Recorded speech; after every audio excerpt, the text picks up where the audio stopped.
শ্রী শ্রী মা সারদা দেবী প্রসঙ্গে আজও বড়দিনে শ্রী শ্রী মা সারদা দেবী প্রাসঙ্গিক কেন? বড়দিন যে দিনটি বিশ্বজুড়ে মা, মমতা, করুণা, ত্যাগ ও নিঃস্বার্থ ভালোবাসার প্রতীক হিসেবে উদযাপিত হয়। এই মূল্যবোধগুলির সঙ্গে গভীরভাবে মিল খুঁজে পাওয়া যায় শ্রী শ্রী মা সারদা দেবীর জীবনে ও বাণীতে। তাই সময়ের স্রোত পেরিয়েও আজকের দিনেও বড়দিনে মা সারদা দেবীর প্রাসঙ্গিকতা অপরিসীম। সর্বজনীন মাতৃত্বের প্রতীক মা সারদা দেবী কোনো নির্দিষ্ট ধর্ম বা সম্প্রদায়ের মধ্যে সীমাবদ্ধ ছিলেন না। তিনি বলতেন, আমার সন্তান কে? সবাই আমার সন্তান। এই সর্বজনীন মাতৃত্ববোধ বড়দিনের মানব প্রেম ও বিশ্বভ্রাতৃত্বের মূল ভাবনার সঙ্গে একাত্ম। ক্ষমা, করুণা ও নিঃশর্ত ভালোবাসা।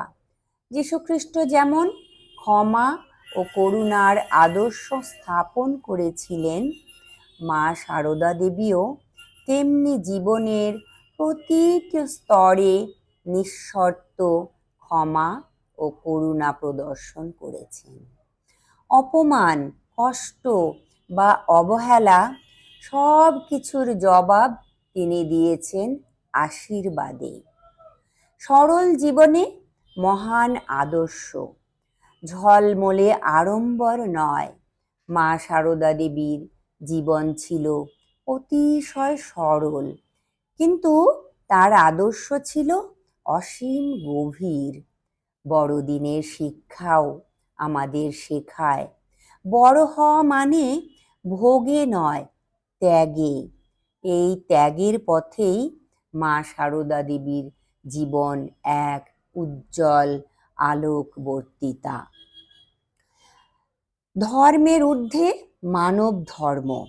আজকের পৃথিবীতে যখন বিভাজন, হিংসা ও অসহিষ্ণুতা বাড়ছে, তখন মা সারদা দেবীর বাণী, সবাইকে নিজের মনে করে ভালোবাসতে শেখো, বড়দিনের দিনে আমাদের নতুন করে মানব ধর্মে উদ্বুদ্ধ করে।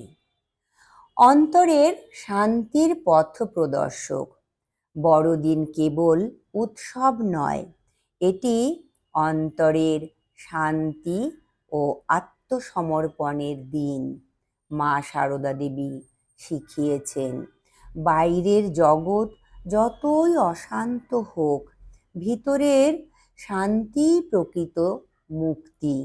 এই শিক্ষা আজকের ক্লান্ত মানব সমাজের জন্য অত্যন্ত প্রাসঙ্গিক। তাই উপসংহারে আমরা এইটাই বলতে পারি, বড়দিনে আমরা যখন ভালোবাসা, করুণা ও শান্তির কথা ভাবি, তখন শ্রী শ্রী মা সারদা দেবী হয়ে ওঠেন সেই আদর্শ জীবন্ত প্রতিমূর্তি। তিনি কোনো এক ধর্মের মা নন, তিনি মানবতার মা।